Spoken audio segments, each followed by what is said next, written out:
In this video, we're going to get some practice on writing an equation when we take a look at a word problem. So we need to figure out what equation will solve this word problem.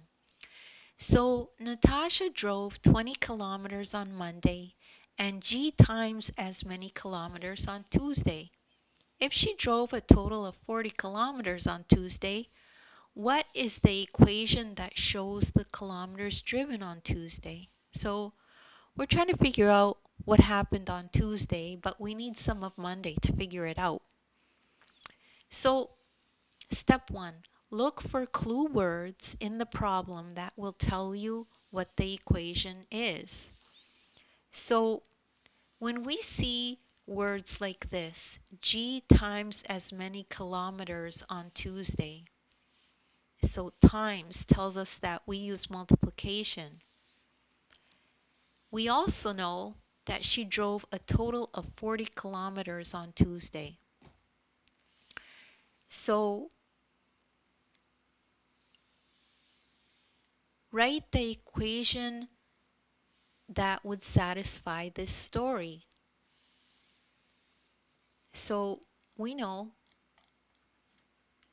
that 20 times G equals 40.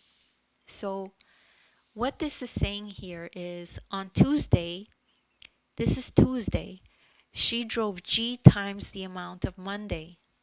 So G times the amount of Monday. So Monday she drove 20. So Tuesday she drove G times the amount of 20. So then on Tuesday, that's what she drove, 20 times G. And we know the total's 40.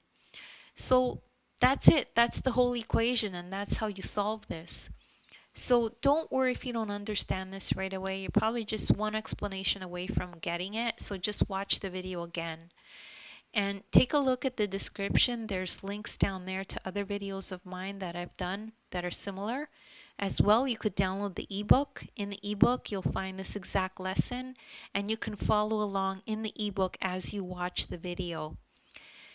Thank you very much for listening, and please remember to like and subscribe.